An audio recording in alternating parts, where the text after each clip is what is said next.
Hold on, let me turn my hearing aid up. Welcome.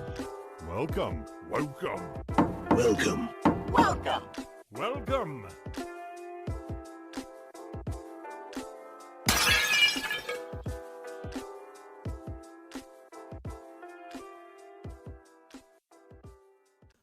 Welcome to the Everything Can Chill Show. I'm Rob Hunter. I'm Sean Montero.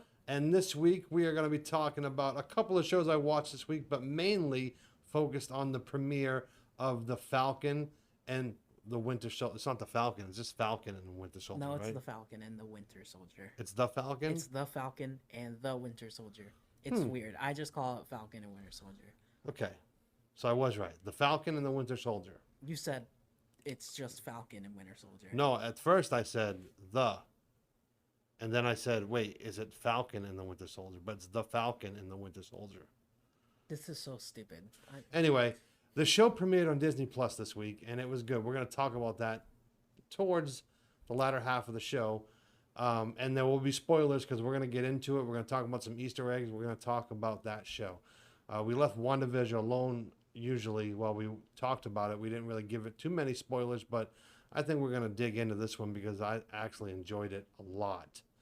And also, again, man, I watched the Justice League snack. I'm going to call him Snack Snyder. The Snyder cut of the Justice League again.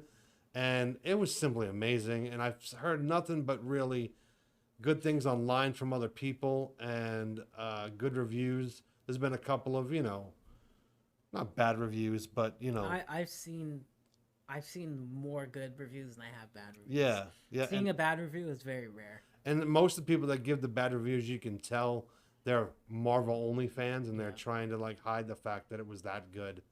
So anyway, but this week I watched from last week into this week the 3 episodes that premiered of The Mayans, which is I really love that show. It's a spinoff of Sons of Anarchy. Sean has never watched either show, so he can't really comment on it, and I feel bad about it. But it is about a biker gang on the border of Mexico and California. And if you remember Sons of Anarchy, they were a Northern California biker club, and this is their rivals, the Mayans. It's based on a different charter of the Mayans that they faced off in Sons of Anarchy. But I like the show. I like the characters.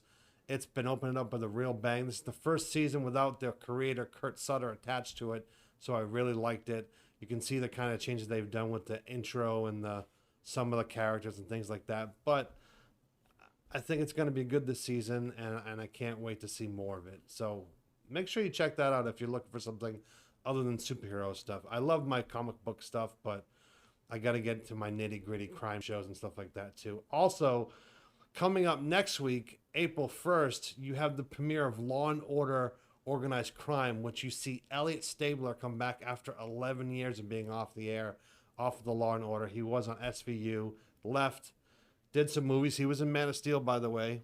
The guy that played him, I can't forget. I always forget actors' names. I should write this stuff down and be more prepared. But he played one of the Air Force captains that actually... Oh, the one that had Lois? I think so. Yeah. See, I just watched the movie with him in it. Yeah, he's a good actor. He did the show Happy. It was on for a while. It was totally different for him. I liked that show. But he's coming back to SVU. It's going to be great. I can't wait to watch that, and just especially the premiere to see how it is. And the other thing I watched this week, a bunch of crazy people, was Into the Storm on HBO Max. It's a docuseries about the Q phenomenon and the Q cult. You know what the Q is? No. Have you ever heard about this? No. Briefly, real quick, let me just go through this. Crazy people, okay? The Q, I'm going to say the Q and Anons, okay? Anon stands for anonymous, okay? Where the Q was a guy who was dropping government information on these chat boards on a website called 4chan and then 8chan.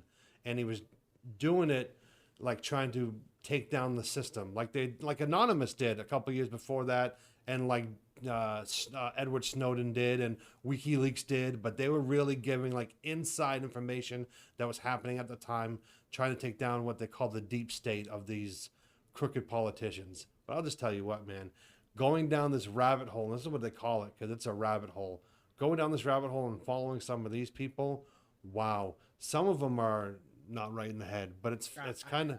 It just sucks because I don't know anything about this. That's fine, but it's kind of fun to see it from an outside perspective, not be caught in the rabbit hole, but see it almost like a drama that you're watching because some of these people are out there. Anyway, check it out. It's called Into the Storm on HBO Max. They have 2 episodes out right now, and it's a weekly thing where they come out with each episode. And that's really it that I watched this week that I think was, except for Falcon and the Winter Soldier. I said it again like that. It's fine. But let's just get right into that, okay? The Falcon and the Winter Soldier, to me, right off the bat, action-packed, totally different feel than WandaVision, right? Still a continuation of Endgame, you know what I mean? Mm-hmm. But it had the look and feel, and a lot of people said this too, of a 4th Captain America movie. Yeah, not that I don't like the show, but I told you this already. It's kind of predictable, the tone. See that, like, it does have that feeling of, like, in my opinion, it's more like watching Captain America: The Winter Soldier again, more likely. Right, than that. right. Or even Civil War without. Right. And I like that, but I don't, because it just makes it predictable and the same. And I really wanted them to branch out, especially because... What do you mean it made it predictable? Like, a lot of people, especially because of the Marvel movies and how they're formatted, can most likely predict how certain things like this are gonna, come out. Like, example, the tone of the Captain America movies are always consistent. A lot of, stuff with the shows and the movies from the MCU are kind of consistent with their formatting. So I just knew that was going to have that same type of tone as, like, one of the Captain America films. And I just wanted them to kind of branch out from that. Like, WandaVision did a really good job of doing that. They gave a different format that most of the MCU hasn't seen. An example of that is leaving you off of certain things near the end of the movies, more in, like, a cliffhanger factor. Yeah, factor, sorry. Gotcha, yeah. The MCU doesn't always do that. Yes, you have end credits, but it's not always... And then they're not always leaving you as confused. Like, you usually have a lot more clarity with things like that. And it's only the first episode. Well, yeah. And that's when I'm also... It's also the first episodes, but... And we have to remember this, too, where WandaVision was about a month or so after the blip. Yes. This is 6 months after the blip. And the blip, if you don't know what that is what happened when Thanos snapped. Everybody disappeared for 5 years, and then when the Hulk snapped and everybody came back, they call that the blip. Yeah. And you're seeing not only with law enforcement and government interaction, stuff like that, but you're seeing economically what the blip has done to people in the show. The Falcon, Sam Wilson, is trying to help his sister with a business loan, and they go to the bank, and because he's been gone for 5 years in this blip, he has no income, so the bank's not going to give him a loan, even though he is an Avenger, and I'm sure he has some credibility that he's going to pay his loan. I just thought it was, a crazy thing to see, that little snippet do get to of... see stuff like that. You get to see more in depth of what they're like, and what you like to see.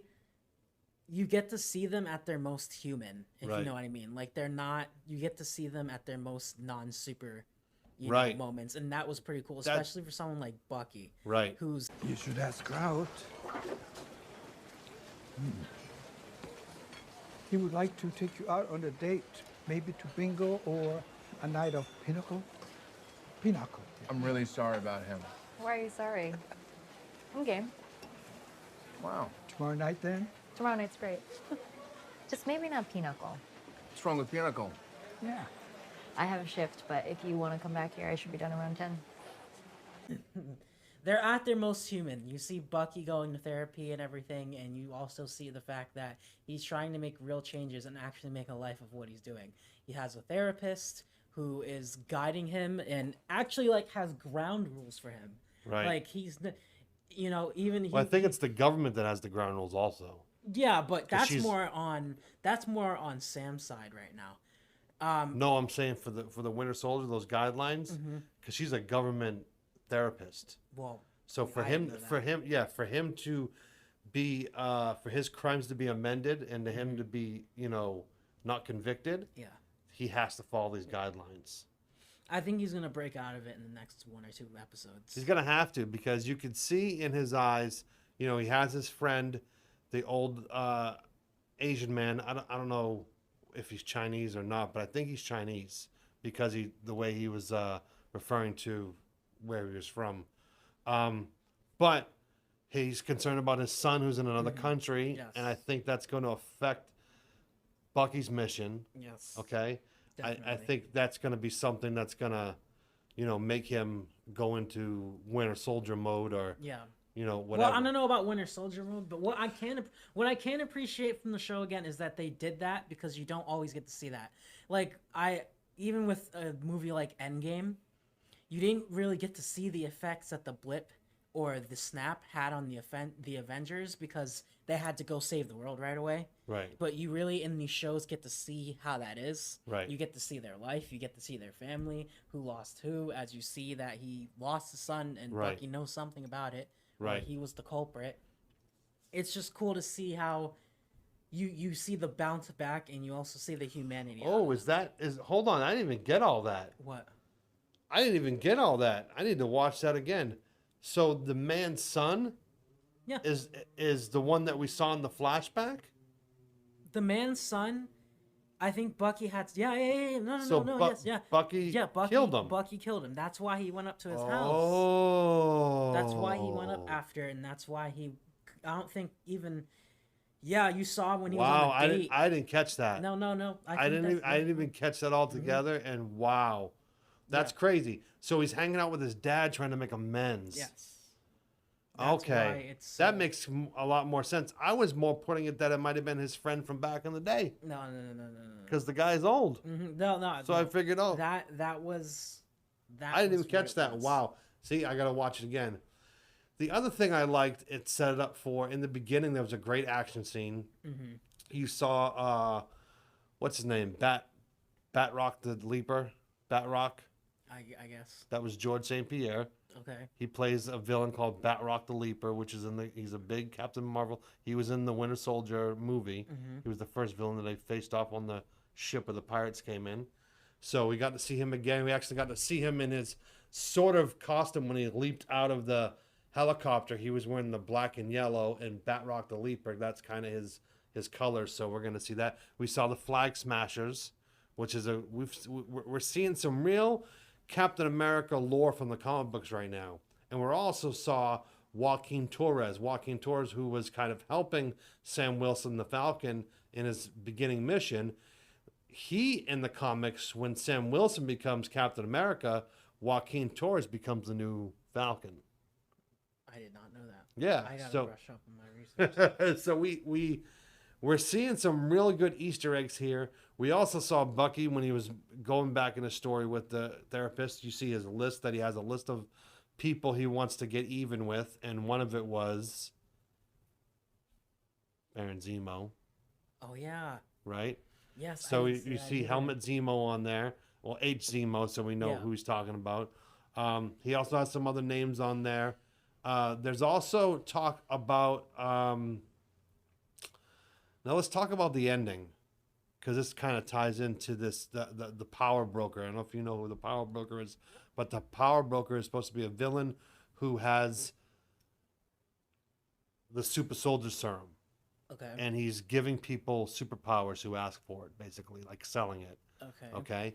And in the comics, John Walker, who we saw as they didn't say his name, but that's who was playing the new Captain America at the end, who becomes U.S. agent, that's where he gets his powers from a villain, basically. So we're kind of seeing it. And, He looks so bad. well, you got to understand. He looks so bad. Like, And it's funny, too, because the guy that's playing John Walker is Wyatt Russell. Wyatt Russell's actually a big guy. Like, he has the jawline and stuff. He's about the same size as Chris Evans. It's really the helmet that really they've overdone. yeah, I don't know what's going on. Yeah, His it's whole the head, the shield. It just. And that's the let's talk about that real quick. So you can see the U.S. government kind of played Sam for giving they're they're playing heavy with everything, and I hate that. Like I really want to see Rhodey break out from this now. Like I really want But to see Rhodey's him. always been the government agent. Yeah, but like, and you're gonna see him probably in here premiere as the Iron Patriot. Yeah, we saw it a little bit in Iron Man 3. Iron Man 3, but I think you're gonna really see that come out more as his moniker instead of War Machine. I just hate that.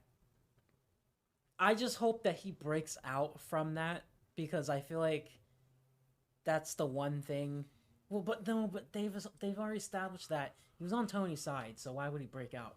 You know, because Well, he's always he works for the government. Exactly. He's that's that's what his he does, thing. yeah. He's always So been. why break out? He's always been the liaison for Stark Industries. Mm-hmm. He's always been a friend of Tony, but he's always been a military man.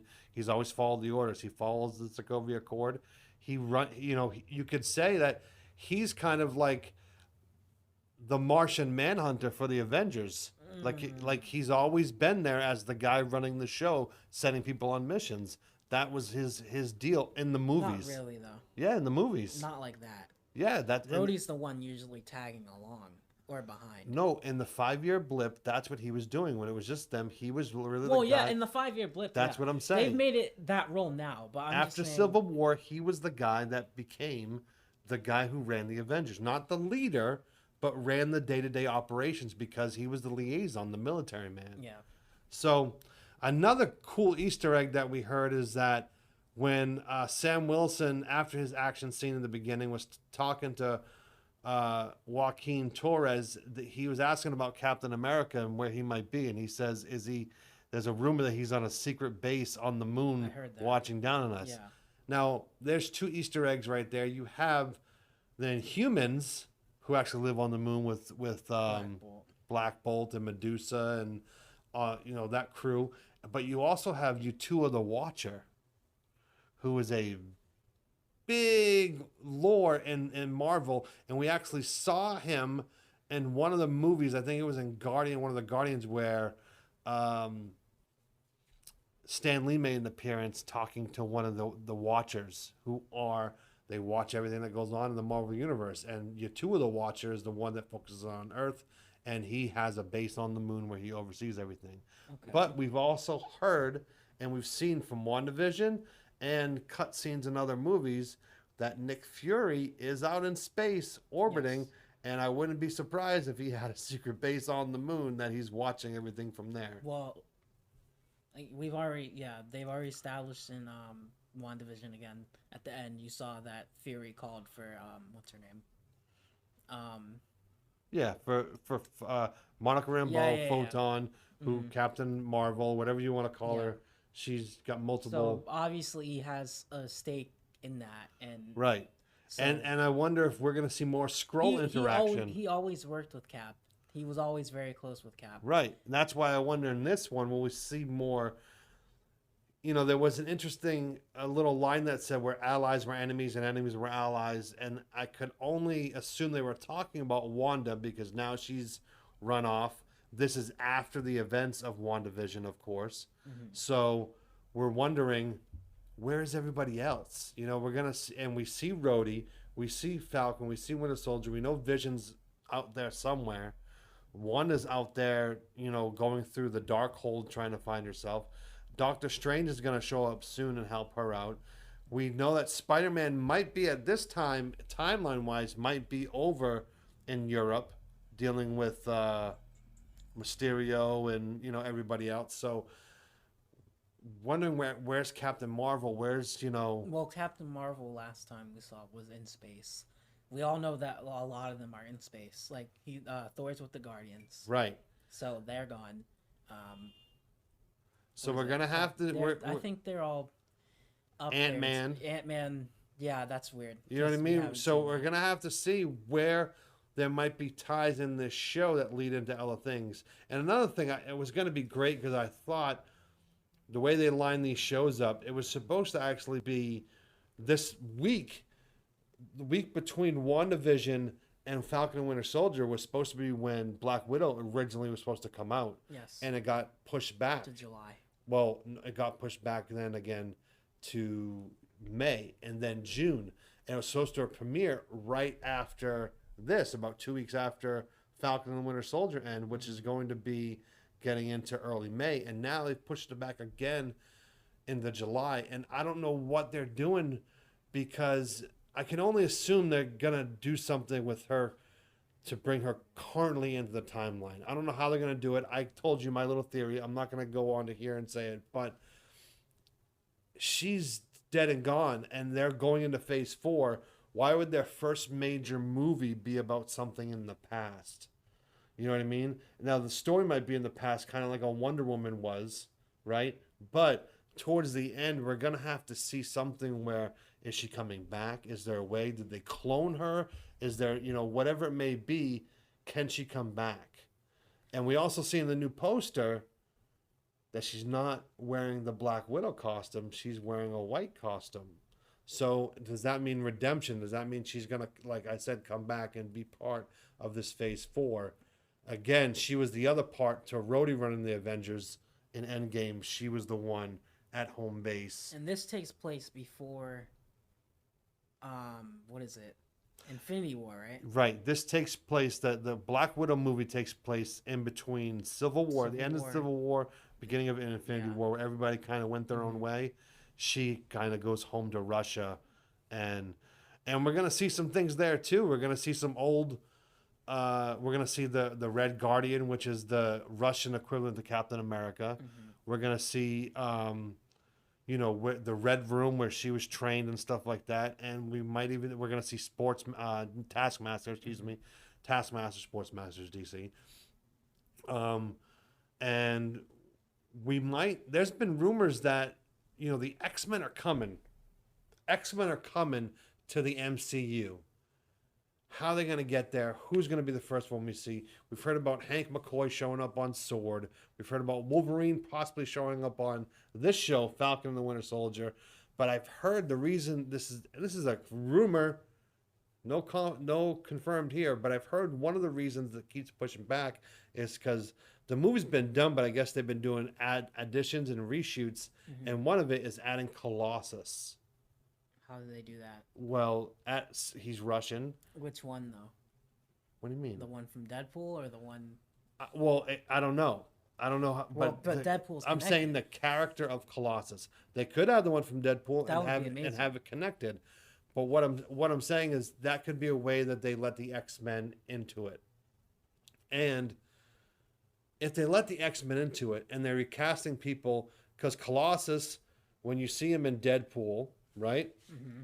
He's in the Xavier Mansion, but so isn't James McAvoy. So isn't Evans Peter, who plays Quicksilver. They're all there. Right. It's, right. So, but if they failed to explain how he got there. But that's what I'm saying, right? They did the whole Boner joke, all this stuff, Ralph Boner. But will there be redemption from that? Will there be something? And we've seen them using the Quicksilver powers. I feel like that's their most missed opportunity. Like, I don't know how you don't. That's like the most. That's the one thing I just couldn't stand. But it could have been something they changed because of these pushbacks of introducing the X-Men. You know what I mean? We'll have to see. We'll have to see. Well, anyway, thank you for joining us this week. I know we were all over the place with Falcon and the Winter Soldier, but it was a great show. Check it out. Watch it. Episode 2 comes out today. It's already out. Go check it out. Thank you. Talk to you next week. Goodbye.